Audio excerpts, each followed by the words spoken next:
Bonjour tout le monde, aujourd'hui avec un petit café, je voudrais partager avec vous mon expérience, comment je suis devenue coiffeuse de mariée. J'ai préparé une présentation qui va m'aider à vous expliquer au mieux, étape par étape, qu'il faut suivre pour pouvoir travailler dans cet joli domaine de mariage. Je vais commencer par me présenter. Je m'appelle Olinka, je suis coiffeuse maquilleuse plus de dizaines d'années. Seulement depuis 4 ans que je me suis installée à mon compte et que j'ai décidé de travailler et gérer mon temps moi-même, ce que je pense que la plupart d'entre nous voudraient faire aujourd'hui. Pourquoi ? Parce que il y a 4 ans, je suis tombée enceinte et je savais que pour moi, c'est impossible après la grossesse revenir travailler au salon. Et pourquoi j'ai choisi le domaine de coiffure? Parce que je suis passionnée par les coiffures de mariée. J'ai gagné 2 fois le champion de France en coiffure de mariée. J'ai gagné le champion d'Ukraine en coiffure de mariée. Qui ne savait pas, je suis ukrainienne et ça fait dizaines d'années que j'habite en France. En tout, j'ai gagné environ plus de 12 concours dans ma carrière. Et quand je me suis dit, bon, j'ai plus envie de travailler au salon, je veux installer mon compte, qu'est-ce que je vais faire? Et j'ai eu, on va dire, 2 voies, c'est les formations et les coiffures de mariage. Il y a 4 ans, on a déménagé à Bordeaux et je me dis, je vais essayer de trouver les contacts pour travailler dans ce beau domaine. C'était pas facile que ça, surtout quand tu commences du zéro et tu connais personne, tu sais pas où aller, qui demander. Et petit à petit, depuis maintenant 4 ans que je travaille à mon compte, que je suis prête à vous donner les conseils parce que c'est les conseils très précieux qu'il faut suivre pour obtenir ce que vous voulez dans votre vie, quelle étape à suivre, quel prix à mettre et par où commencer. Donc, il y a ma présentation qui va m'aider aujourd'hui. Ne jugez pas trop parce que c'est un de mes premières vidéos que j'enregistre. Je fais de tout mon cœur. Juste prenez les astuces et utilisez dans votre vie pour éviter les erreurs que moi aussi j'ai fait à l'époque. Donc aujourd'hui, je suis entrepreneuse et je suis formatrice en chignon de mariée. Et je suis coiffeuse maquilleuse dédiée aux mariés. Donc, à partir d'environ de mars à octobre, je travaille pour les mariages. Et de octobre jusqu'à mars, on va dire, je propose les formations en coiffure de mariée. Comment je suis arrivée à cette étape pour donner les formations? Je pense que c'est grâce aux gens qui croyaient plus en moi que moi-même. C'est important de trouver les gens qui vont nous motiver dans la vie. J'ai remercié aussi à mon mari qui m'a soutenue dans mon choix de s'installer à son compte, de recommencer tout à zéro, parce que pendant les formations, j'entends souvent les filles elles disent « Ah oui, mais mon compagnon, il veut pas que j'aille travailler à mon compte parce qu'on ne sait pas si je vais gagner bien ma vie ou pas, parce que c'est pas régulier et tout ça. » Bien sûr, il y a toujours les points négatifs et positifs, mais le plus important, c'est d'avoir les gens autour de nous qui nous soutiennent dans nos projets. Et surtout, il faut croire en ce qu'on fait. Moi, je croyais vraiment parce que c'était ma passion qui est devenue un travail complet aujourd'hui. Donc, je suis formatrice de chignon. Peut-être certains de vous ont déjà visité, déjà venu pour mes formations. Et c'est grâce à ma copine quand je faisais mes études à l'école à Paris parce que je suis ukrainienne et mon diplôme il n'était pas valable en France, donc j'étais obligée de refaire mes études en France pour avoir un BP coiffure pour après pouvoir travailler dans le domaine de coiffure. J'ai rencontré, et en fait, c'est à l'école, quand on a eu un examen de chignon en 2e année, que tout le monde venait vers moi en me demandant ah mais est-ce que tu peux nous montrer comment faire les chignons, machin. Et je lui dis bah moi je sais rien, oui ok peut-être. Et du coup comme ça petit à petit j'ai donné d'abord les formations à mes camarades de classe. Et puis, bah, ils ont adoré. Ils me disent, non, il faut que tu continues et que tu grandis. Et c'est comme ça qu'à Paris, j'ai commencé à donner les formations en chignon. Et puis, quand je suis déménagée à Bordeaux, j'ai commencé d'abord donc chercher les contacts pour travailler dans les mariages. Mais avant de pouvoir travailler dans les mariages, qu'est-ce qu'il faut avoir?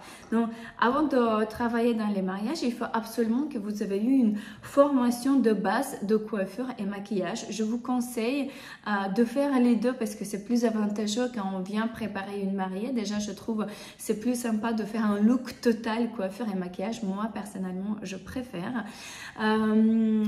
Et si vous avez une base des études CAP ou BP de coiffure en maquillage, ça déjà va vous permettre de demander un numéro d'entrepreneuse et pouvoir vous installer à votre compte.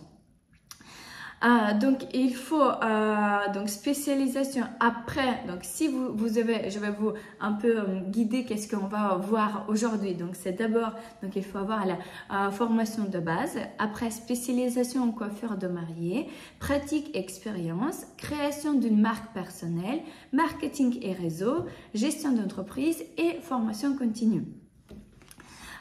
Donc une fois que vous avez votre formation de base en coiffure ou de maquillage, vous avez un diplôme CAP ou BP, vous pouvez demander le numéro d'entrepreneuse.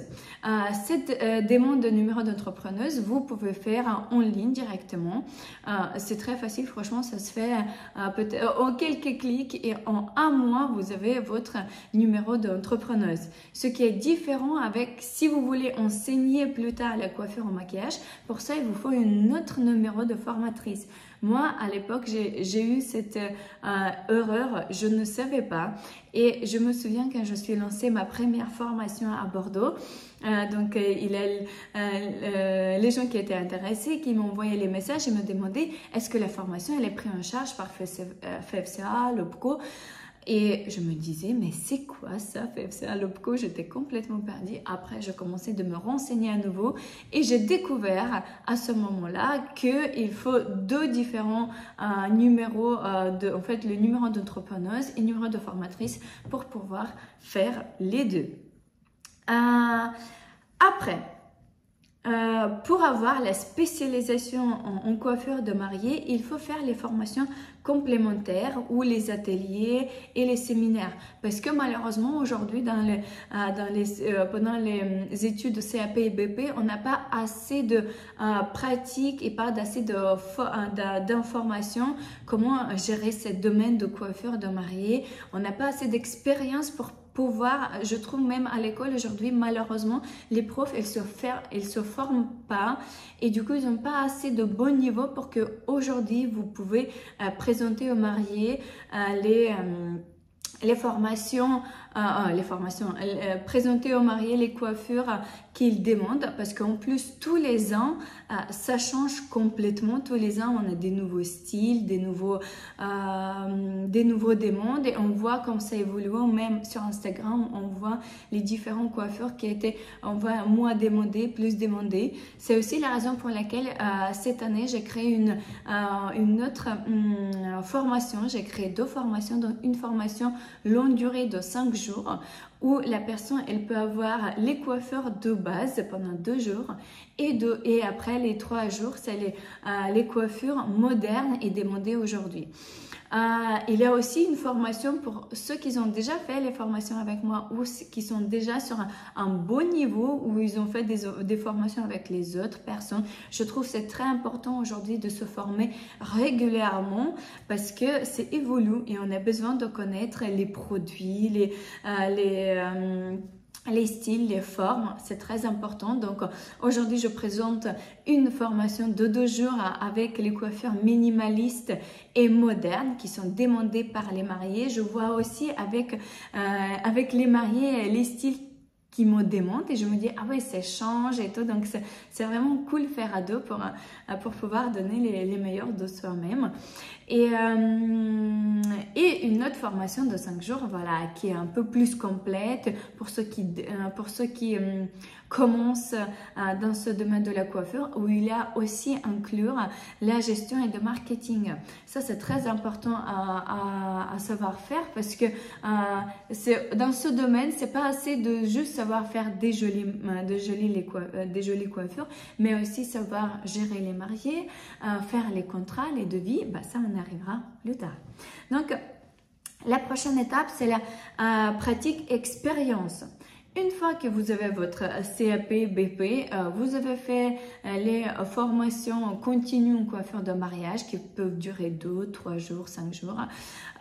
Très important donc d'avoir les stages dans le domaine. N'hésitez pas de vous accrocher aux personnes fortes que vous connaissez autour de vous pour pouvoir s'améliorer.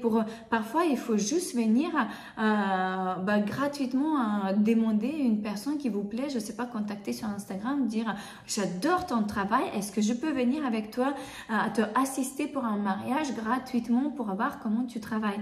Et c'est juste ce que j'ai écrit une petite note que trouver quelqu'un plus fort pour devenir meilleur, c'est vraiment hyper important. À l'époque, je fais la même chose. J'ai eu une copine sur Paris qui a déjà eu un super réseau dans les mariages et en venant avec elle, en regardant comment elle travaille, je suis beaucoup améliorée, j'ai pris beaucoup d'astuces et n'hésitez pas à faire la même chose. Mais moi, quand je travaille pendant les formations, je vois les filles qui sont fortes, qui sont en vie, qui sont motivées et je n'hésite pas à leur proposer le travail, venir avec moi ou travailler avec ma team. Et en fait, c'est comme ça qu'ils deviennent les meilleurs et un an après, je vois leur évolution et je suis vraiment impressionnée. Donc, il faut aussi, après les formations, avoir un kit complet pour les outils, les kits complets qui va vous permettre de réaliser les coiffures, donc connaître les produits, connaître les outils qu'il faut utiliser parce que franchement, si on va toucher que la coiffure, on n'a pas besoin de beaucoup de choses. On a besoin de 4 produits essentiels pour la coiffure, au moins 2 fers à boucler de 25 et 32 mm, les peignes, il faut bien choisir les peignes pour avoir un crépage qualifié pour que les coiffures elles tiennent toute la journée. Vraiment, vos outils, c'est aussi le résultat final de votre coiffure. Si vous avez des bons produits, des bons outils, vous avez un joli résultat qui va tenir toute la journée. Et aussi, en faisant des formations, vous pouvez se créer un portfolio. Portfolio aussi où on crée notre portfolio. Avant, on avait un portfolio où on mettait les photos de notre travail. Aujourd'hui, notre portfolio, c'est notre Instagram. Donc, tout ce que vous faites, même si vous dites « Oh non, c'est pas assez bien et tout », mettez tout sur Instagram. Et ce que je conseille aussi, c'est de mettre des différentes photos, pas de juste une coiffure bohème, on va dire, parce que ça, c'est aussi les coiffures que les mariés, ils demandent beaucoup. Mais faites des différents types de coiffures. Prenez vos copines, prenez les modèles, faites les coiffures, faites avant-après, prenez en photo et mettez tout sur votre Instagram pour que les futurs clients, ils voient aussi votre évolution, d'où vous avez commencé et où vous êtes maintenant.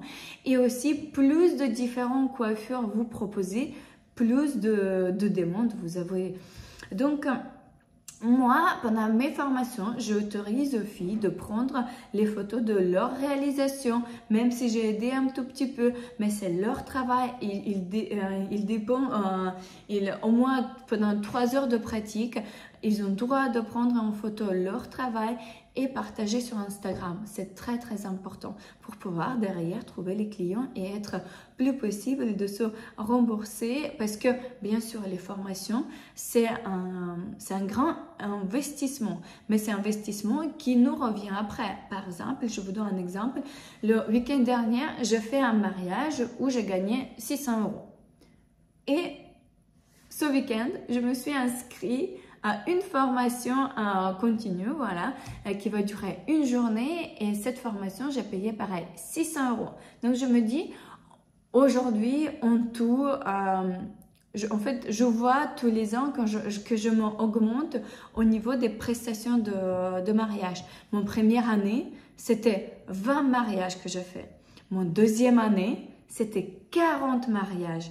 Et pourquoi? Parce que tous les ans, je fais les formations, je m'améliore dans mon travail et j'ai des demandes de plus en plus. Cette année, je suis fière de vous dire qu'en plus, j'ai monté ma propre team. Donc, avec les filles avec qui je travaille avec moi, on a fait cette année 60 mariages. 60, imaginez. C'est vraiment, c'est un bon, moi, je suis trop fière de nous. Et pourquoi? C'est parce que aussi on est bon niveau et tout le monde veut travailler avec nous parce aussi on dégage une bonne image. Et c'est parce qu'on est aussi à jour d'actualité, ce qui est moderne et demandé aujourd'hui. Donc voilà, tous les gens viennent vers nous pour demander, pour faire les demandes pour leur mariage.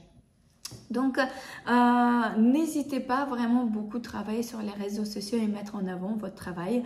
Et ce que je voulais vous dire, que regardez, un seul mariage, il m'a payé une seule formation qui après, elle peut m'apporter au moins 60 mariages. Donc, vous voyez, il faut, et surtout, moi, toutes les formations que je fais, plupart, c'est les formations à l'étranger. Cette formation-là que je vais faire bientôt, en octobre, elle est à Paris.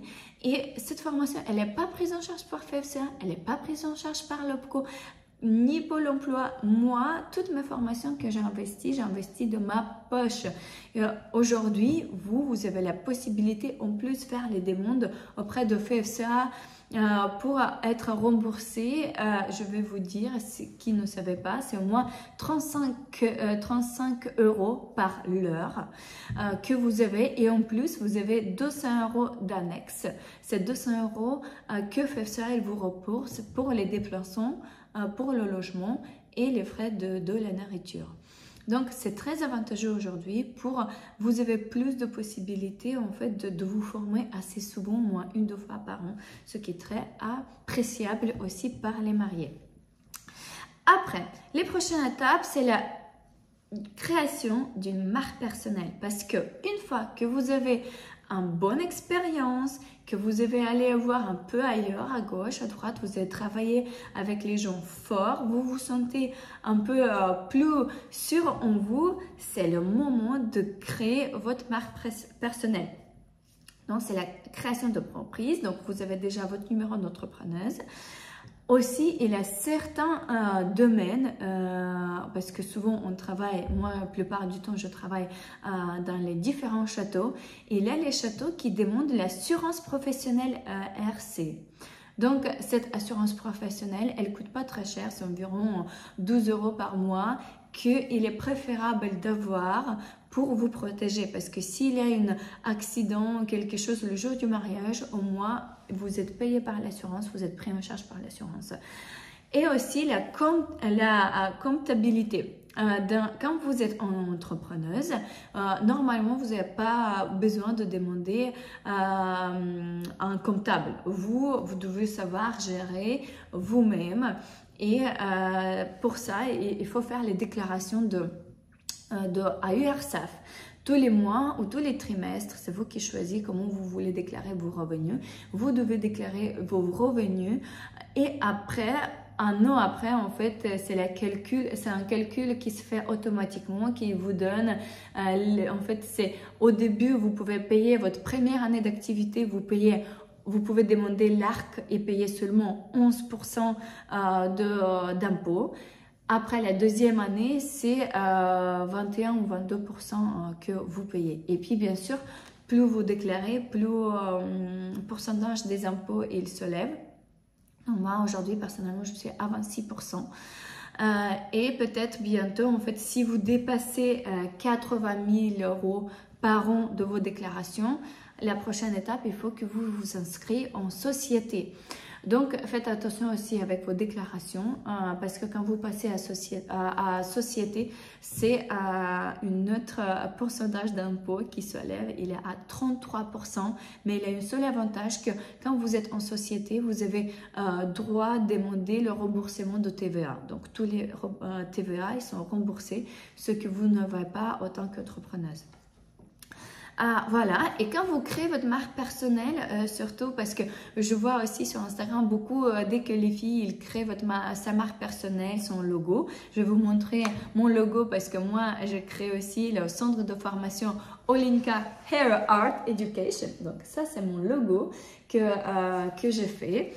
Et ce logo, je l'ai fait que, par exemple, là, assez récemment, il y a un an, parce que au début, par exemple, si vous faites votre Instagram, ne mettez pas logo, mettez plutôt logo sur votre site internet. C'est aussi important d'avoir un site internet où les mariés, ils puissent, on a un beau soleil enfin, parce qu'il pleuvait tout à l'heure,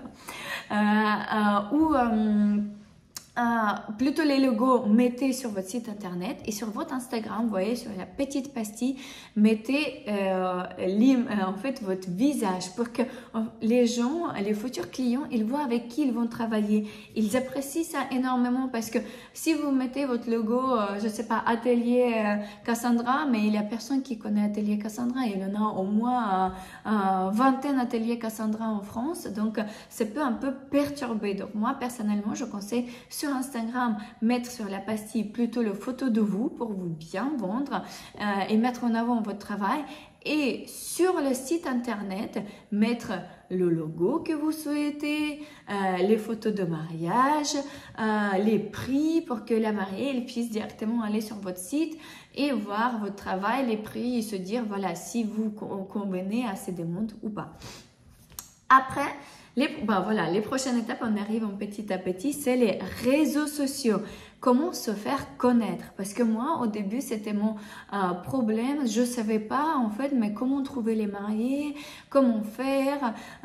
Donc, j'ai créé mon compte perso pro, mon compte pro, pas perso, mon compte pro Instagram. Où j'ai commencé à mettre en avant mon travail, tout ce que j'ai fait avant. J'ai posté les photos. Quand vous créez votre compte Instagram, avant de le publier, il faut au moins mettre 9 posts avec votre travail pour que si tout hasard les gens elles vous trouvent, elles voient au moins un peu de votre travail. N'hésitez pas aussi notez parce que ça c'est vraiment ça va vous aider de trouver votre client, dénotez où vous êtes situé, Toulouse, Bordeaux, Paris, parce que comment les mariés ils nous cherchent sur Instagram, ils notent coiffeuse Paris. Donc hop, donc toutes les filles qui en fait si sur votre Instagram c'est noté que vous êtes coiffeuse à Paris, elle va tomber sur votre compte Instagram. Et aussi, sur la pastille, je vous conseille vraiment mettre la photo de vous pour que la personne elle sache avec qui elle va travailler. Puis, les autres donc, réseaux sociaux, donc c'est Instagram, on peut se faire TikTok, Facebook. Et il y a les sites un peu plus dédiés aux mariés, comme mariage.net, MDM, MDM c'est la maison du mariage. Donc, je vais vous montrer dans la présentation pour que vous voyez des logos. Donc, ça, c'est un logo mariage.net, c'est une application. Et ça, c'est le logo MDM. Mariage.net, c'est une application où vous pouvez s'inscrire soit gratuitement, soit payant. Et c'est en fait, c'est une application où s'inscrivent toutes les comment dire, toutes les prestataires qui travaillent dans le domaine de la coiffure. Donc, c'est les pâtissiers, c'est les différents venues, différents châteaux, les prestataires coiffure, maquillage. Donc, je vais vous raconter un peu mon expérience, comment c'était pour moi. La première année, j'étais inscrite là-bas gratuitement. Du coup, je me dis, ah ouais, c'est bizarre, avec tout mon talent, j'ai pas eu beaucoup de demandes. J'ai eu peut-être 4 ou 5 demandes. Et pourquoi? Parce qu'après, il y a une, en fait, j'étais contactée par cette agence. Ils m'ont demandé comment ça se passe, si ça me plaît la plateforme ou pas. Et j'ai dit, écoutez, c'est bizarre. J'ai pas beaucoup de demandes. Ils disent, oui, mais c'est normal parce que vous payez pas. Je dis, ok, j'ai tout compris. Et quand j'ai demandé à mes mariés comment ils m'ont trouvé, ils disent, ah, sur mariage.net, mais vous étiez sur 4e, 5e page. Il fallait vraiment vous chercher. Donc, tu vois, et voyez tous ces détails, je savais pas. Et donc, je me dis, ok, je vais tester, je vais inscrire pour la 2e année le format payant. J'étais aussi un peu déçue parce que, voilà, quand j'ai signé le contrat, Je ne savais pas que à la fin, par exemple, mon contrat il devait se terminer au mois de décembre et en fait, vu que j'ai pas envoyé un mail de réalisation du contrat, ils m'ont mis le contrat continue automatiquement pour l'année prochaine. Et j'étais vraiment très furieuse parce que en plus, à ce moment-là, j'ai augmenté mes prix donc pour les mariages, pour les clients. En fait, quelle base des clients on a sur mariage.net? C'est surtout les mariés qui n'ont pas de wedding planner et qui cherchent avec leurs propres moyens et du coup, ils n'ont pas un budget très élevé non plus. Donc aussi, ça dépend de votre budget. Si vous avez un budget de base, si vous avez un budget de base de 200 €, je pense que vous avez une possibilité d'avoir beaucoup de clients. Pour moi, c'était pas le cas. Mon budget, il était un peu plus élevé. Du coup, j'ai pas eu beaucoup de demandes parce que voilà, je recevais que c'était assez cher, machin. Donc aussi, prenez en détail tous ces astuces parce qu'au final, j'ai payé un an mariage.net. Non, première année, ça y était parce que voilà, mes prix, ils étaient les prix de base. Aujourd'hui, c'est entre 200 et 400 €. Donc, j'ai eu quand même assez de demandes. J'ai comparé, c'était mon deuxième année de mariage. J'ai eu 20 demandes sur Instagram et 20 demandes sur mariage.net. L'année suivante, j'ai augmenté mes prix et j'en ai eu peut-être 3 ou 4, pas plus. Plupart de demandes, j'ai plutôt dirigé vers ma team parce que eux, ils ont les prix moins élevés que les miens. Donc avec mariage.net, il faut faire attention. D'un côté, c'est dire oh c'est cool, ça te fait connaître, mais de l'autre côté, si vous êtes déjà assez connu sur Instagram, vous n'avez pas besoin de mariage.net parce que c'est au moins entre 70 et 100 € par mois à payer. Donc il faut aussi prendre en compte que c'est les frais en plus. Et Instagram, on paye rien sur Instagram. Et après, il y a un salon du mariage MDM, maison du mariage. Pour y participer, j'ai jamais participé aux maisons du mariage parce que c'est un prix qui est assez élevé. C'est au moins 1000-1100 € pour avoir une place. Je ne sais pas si pour nous les coiffeurs c'est assez rentable, mais au début, donc quand je voulais me faire connaître dans ce domaine, j'ai trouvé une autre, c'est un peu ressemblé à la maison du mariage, mais ça s'appelait You and Me. C'est aussi un événement pour les prestataires qui participent au mariage et où les mariés, voilà, ils viennent gratuitement, ils te voient, ils voient un peu ton travail, ils te contactent, ils prennent tes coordonnées, machin. Mais cette You and Me, pareil, j'étais très déçue. Ma place, j'ai payé 600 €. Et au final, j'ai eu seulement 2 demandes. Ça m'a plus permis de rencontrer les prestataires dans mon domaine. Comme voir les clients parce que c'était mal placé, les mariés ils n'arrivaient pas à trouver les endroits, les communications n'étaient pas assez très bien faites. Donc voilà, aussi un peu déçue par cette expérience et tout ça, vous voyez, c'est l'argent perdu. Donc c'est pour ça que je partage avec vous ce que moi j'ai vécu pour que vous puissiez vous éviter d'avoir ces problèmes-là. Mais par contre, ce qui est très avantageux et gratuit, c'est de vous faire connaître sur Instagram et aussi trouver les autres prestataires qui travaillent dans les domaines, dans le même domaine, comme des wedding planners, les photographes, les fleuristes. Si vous commencez au début, bien sûr, j'ai commencé à travailler, collaborer. Je les ai contactés, je disais voilà, je suis coiffeuse maquilleuse à Bordeaux. Si vous cherchez quelqu'un pour les shootings d'inspiration, parce qu'en fait, au début, comment vous pouvez aussi avoir les contenus pour mettre sur votre Instagram. Il faut faire les shootings d'inspiration. Ça veut dire quoi les shootings d'inspiration? C'est tous les prestataires qui commencent, ils viennent gratuitement, ils se contactent, les photographes, les venues, machin, ils se contactent, ils viennent gratuitement et ils font comme un faux mariage. Ils trouvent les modèles pour les coiffeurs maquillage, ils font des faux mariages, ils prennent en photo et en fait c'est une collaboration qui est tout le monde gagnant parce que après derrière vous taguez sur Instagram, donc les mariés c'est plus facile de vous voir, de vous trouver et aussi vous avez les photos derrière que vous pouvez utiliser gratuitement sur votre Instagram. Donc, ou pareil, créer les vidéos TikTok. En fait, c'est très avantageux et c'est ce qu'il faut faire au début pour se faire connaître dans le domaine de coiffure.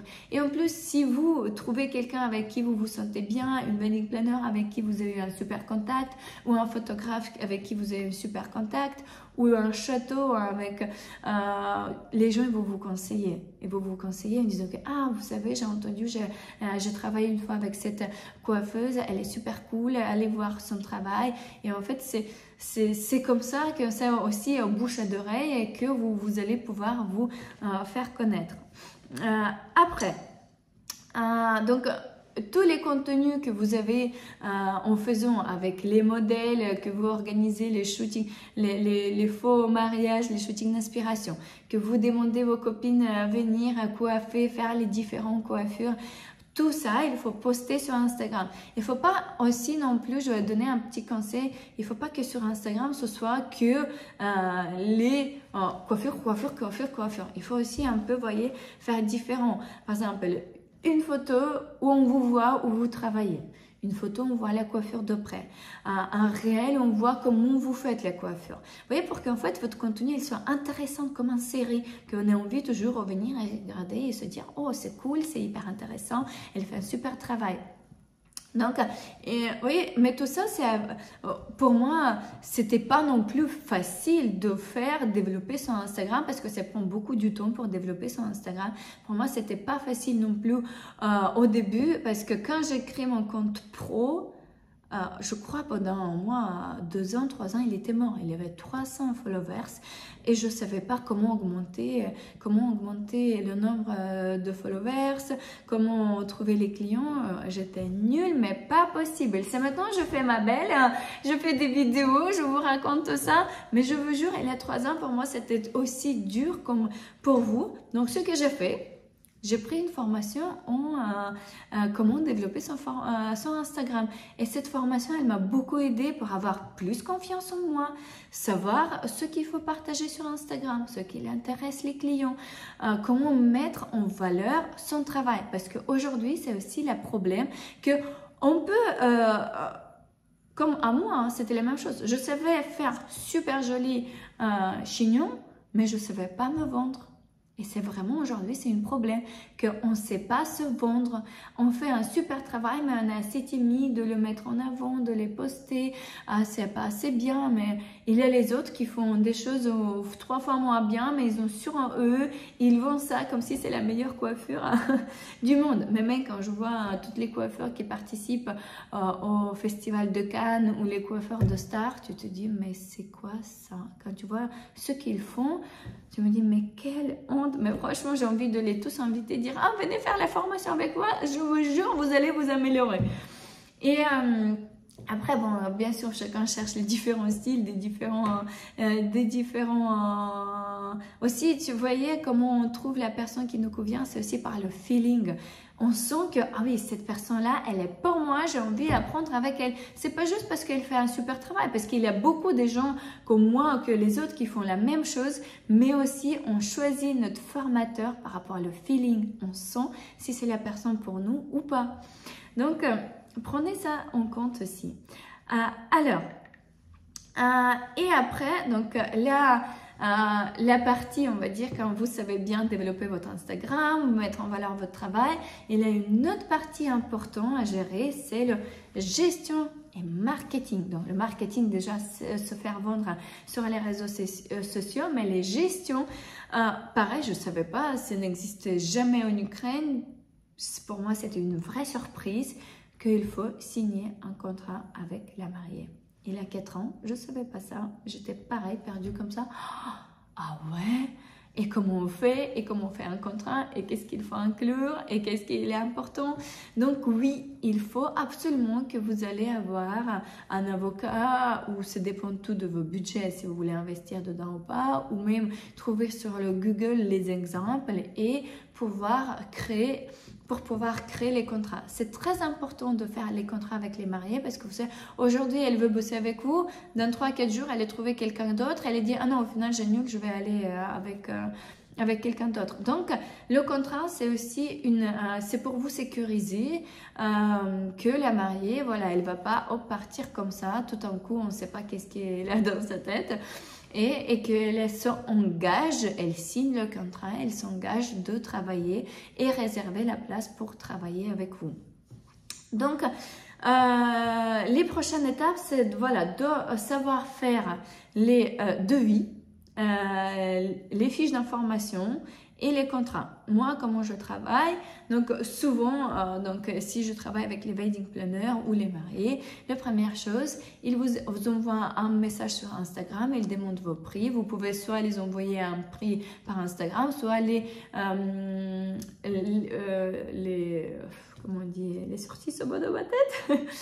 Oh my god, c'est pas possible, les envoyer, bon, on va dire comme ça, je sais ce que c'est pas comme ça, on va dire comme ça, je suis désolée pour mon français et pour les fautes que je fais, mais j'espère que c'était assez clair pour vous, mais de les envoyer, diriger, voilà, de les diriger vers votre site internet où ils peuvent découvrir toutes les prix, et si les prix lui conviennent, elle va vous demander un devis, si vous faites, voilà, je pense que vous savez, un devis, c'est où vous inclut, voilà, qu'est-ce qu'il faut inclure dans le devis. Donc, vous devez prévenir à la mariée donc les prix qu'elle vous demande par rapport à la coiffure en maquillage pour la mariée, pour les invités et aussi les frais de déplacement. Et là, les différents prestataires, et là, les prestataires qui travaillent que autour de Bordeaux, ils ne prennent pas les frais de déplacement. Moi, je travaille partout en France. Je fais plus de 2 heures de route pour les mariés dans la région de Bordeaux, dans la Dordogne. Du coup, moi, j'inclus bien sûr les frais de déplacement parce que c'est notre temps. Je trouve c'est important d'inclure les frais de déplacement parce que c'est notre temps. Quel prix il faut mettre? Je sais qu'aujourd'hui, pour les frais de déplacement, c'est minimum 25 centimes par kilomètre, mais aussi ça, il faut calculer par rapport à aussi votre voiture. Combien ça vous coûte l'assurance, combien ça vous coûte le déplacement, l'essence, en fait, tout ça. Votre temps, il faut que vous calculez et que vous trouvez le prix moyen que vous voulez voilà, inclure dans les devis. Si la mariée, elle est OK avec les prix, après, la prochaine étape, vous lui faites un contrat. Donc, un contrat où il faut inclure la date du mariage, le lieu du mariage, les prestations qu'elle choisit, si c'est que pour elle, ou s'il y a aussi les invités, combien invités. Il faut mettre, moi, je conseille personnellement qu'il faut aussi mettre vos coordonnées bancaires pour qu'elle puisse faire la réservation, quelle réservation, je sais pas, 30% ou 50% que vous voulez d'acompte, c'est à vous à décider. Puis aussi, il faut inclure les modalités d'annulation, ce qui est possible en fait, ça c'est très important. Si la mariée, elle peut annuler maximum, je sais pas, 30 jours avant, est-ce qu'elle est remboursée ou elle n'est pas remboursée. Donc tous ces détails-là, il faut inclure dans le contrat. Et puis, bah voilà, une fois qu'elle signe le contrat, vous notez la date dans votre agenda. Et voilà, donc ça, je trouve, c'est les étapes importantes à suivre pour être vraiment bien qualifié et présenter les meilleurs services à vos futurs clients. Donc, pour inclure, on va dire, pour faire la conclusion, on va faire la conclusion, on va se terminer bientôt, ça fait presque 40 minutes que je suis en train de discuter.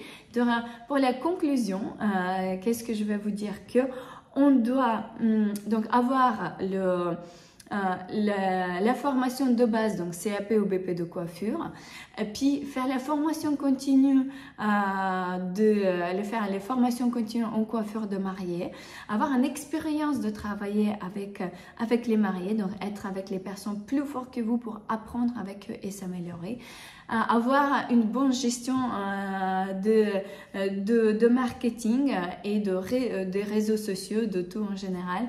Et bien sûr, de ne pas s'arrêter là et continuer à faire les formations continuent en coiffure de mariage.